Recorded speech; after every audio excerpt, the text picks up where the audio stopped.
प्रदेश में पार्टी को पुनर्जीवित करने के लिए आज मथुरा में कांग्रेस का चिंतन शिविर हो रहा है। इस चिंतन शिविर की तैयारी लंबे समय से हो रही थी। बताया जा रहा है कि पिछले लोकसभा चुनाव में पराजय के बाद से पार्टी का सबसे बड़ा शिविर होगा। पार्टी के राष्ट्रीय उपाध्यक्ष राहुल गांधी इस चिंतन शिविर में शामिल होंगे। करीब 15 साल पहले साल 2000 में कांग्रेस ने मथुरा में ऐसा ही चिंतन शिविर किया था। बिहार में दूसरे दौर के चुनाव के लिए आज से नामांकन प्रक्रिया की शुरुआत हो रही है। दूसरे दौर में 16 अक्टूबर को 32 सीटों पर वोटिंग होगी। इसके लिए नामांकन 21 सितंबर से शुरू होकर 28 सितंबर तक जारी रहेगा। आज हिंदुस्तानी आवाम मोर्चा के अध्यक्ष जीतन राम मांझी मखदुमपुर से नामांकन का पर्चा दाखिल करेंगे।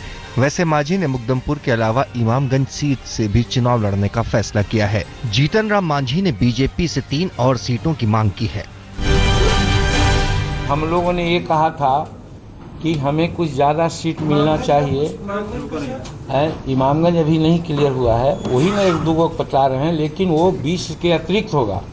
वहाँ है, फिर चकाई है, फिर पूनम देवी जो हम लोगों की सिटिंग विधायिका हैं वो हैं। ये 3 सीट हार्ड सीट मेरा है। इस पर अनुरोध हमने किया है। पार्टी ने बिहार विधानसभा चुनाव में उम्मीदवारों की तीसरी सूची जारी की है।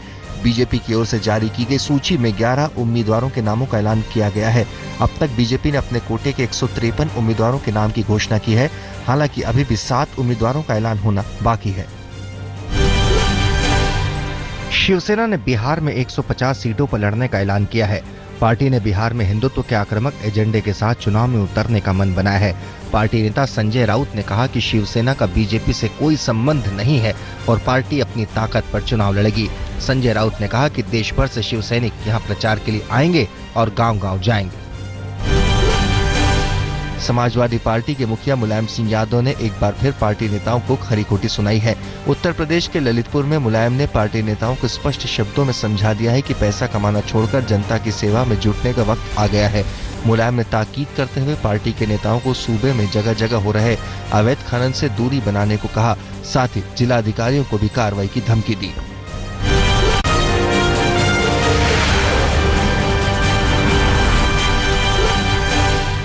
भारतीय क्रिकेट को बुलंदियों पर ले जाने वाले जगमोहन डालमिया का निधन हो गया। रविवार रात कोलकाता के अस्पताल में उन्होंने आखिरी सांस ली।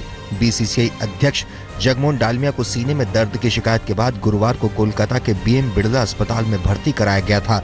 75 साल के जगमोहन डालमिया पिछले कुछ दिनों से बीमार चल रहे थे। जगमोहन डालमिया के निधन की खबर मिलते ही मुख्यमंत्री ममता बनर्जी अस्पताल पहुंच गई। डालमिया का पार्थिव शरीर क्रिकेट एसोसिएशन ऑफ बंगाल के दफ्तर में लोगों के दर्शन के लिए रखा जाएगा। पश्चिम बंगाल सरकार ने डालमिया को पूरे राजकीय सम्मान देने का ऐलान किया है। राष्ट्रपति प्रणब मुखर्जी और प्रधानमंत्री नरेंद्र मोदी ने डालमिया के निधन पर शोक व्यक्त किया है। क्रिकेट जगत को गमगीन करने वाली खबर आने के बाद राष्ट्रपति ने ट्वीट किया, श्री जगमोहन डालमिया के निधन पर हार्दिक संवेदनाएं व्यक्त करता हूं।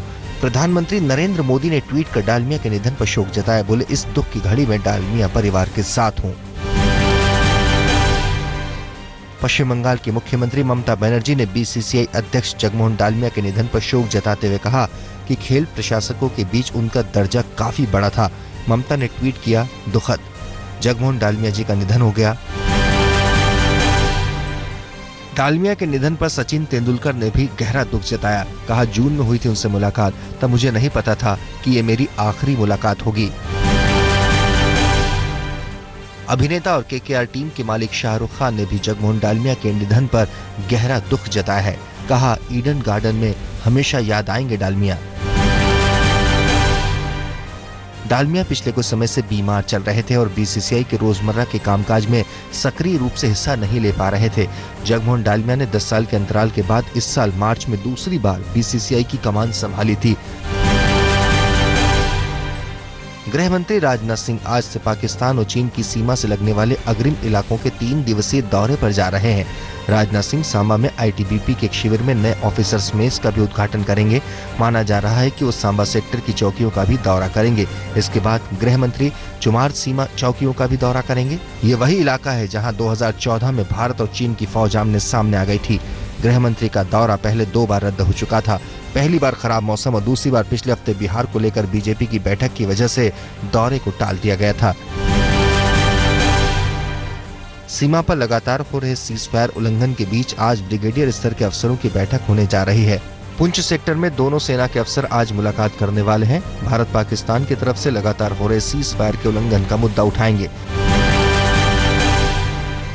सांसद आदर्श ग्राम योजना के तहत रक्षा मंत्री मनोहर पर्रिकर ने बरौलिया गांव को गोद ले लिया है।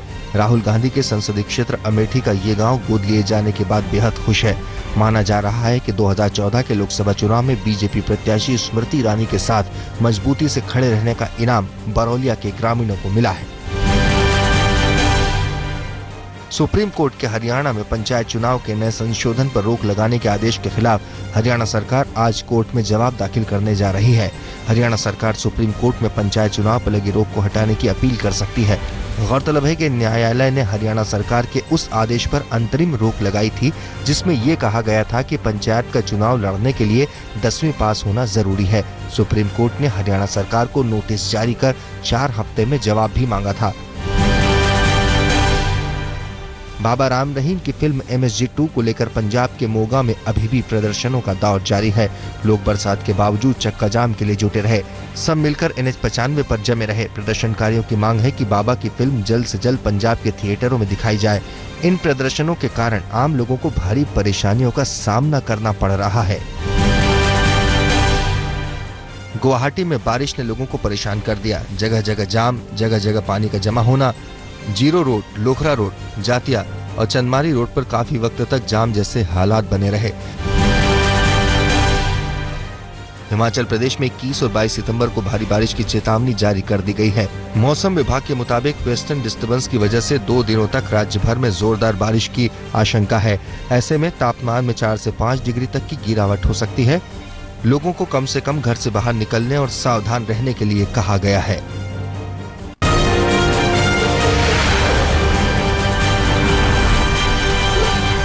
दिल्ली में डेंगू का कहर थमने का नाम नहीं ले रहा है।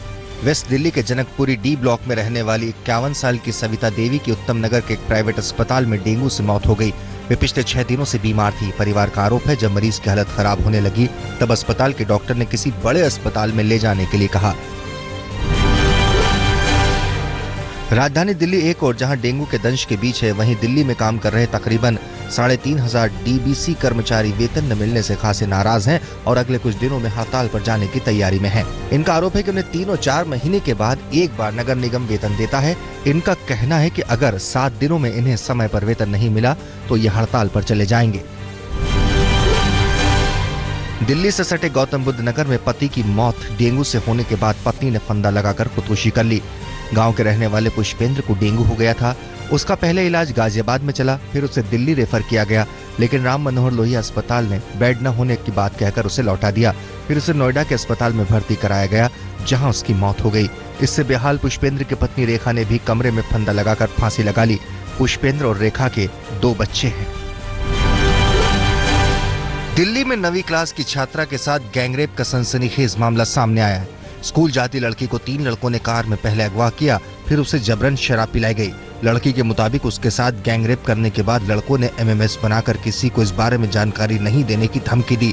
दिल्ली पुलिस अब आरोपी लड़कों की तलाश कर रही है। दिल्ली में एक टीवी एक्ट्रेस ने अपने प्रोड्यूसर पर अश्लील हरकत करने और छेड़छाड़ का आरोप लगाया है। एक्ट्रेस का आरोप है कि विरोध करने पर प्रोड्यूसर ने उसकी फोटो नेट पर डाल देने की धमकी दी। महिला कलाकार की शिकायत पर पुलिस ने मामला दर्ज कर लिया है। आरोपी प्रोड्यूसर फिलहाल फरार है। पूर्वी दिल्ली के कृष्णानगर इलाके में दिन दहाड़े 50 लाख की लूट से सनसनी फैल गई। यहाँ पल्सर बाइक पर सवार बदमाशों ने कपड़ा व्यापारी से 50 लाख रुपए से भरा बैग लूट लिया और फरार हो गए। कारोबारी देशबंधु गुप्ता विश्वास नगर से गांधी नगर अपनी दुकान पर जा रहे थे, तभी ये वारदात हुई। वारदात CCTV में कैद हो गई है। पुलिस ने लूट का मुकदमा दर्ज कर आरोपियों की तलाश शुरू कर दी है। बाहरी दिल्ली में महिलाओं का गिरोह ज्वेलरी की दुकान में चोरी करता पकड़ा गया। ये पूरी वारदात वहां लगे CCTV कैमरे में कैद हो गई। रविवार को जब ये गिरोह ज्वेलर की दुकान में चोरी के मकसद से पहुंचा तो दुकानदार ने इन्हें रंगे हाथों पकड़ लिया। घटना अलीपुर इलाके की है। पकड़े जाने के बाद गांव के कई दूसरे दुकानदारों ने भी गिरोह को अपने यहाँ चोरी करने वाले के तौर पर पहचाना।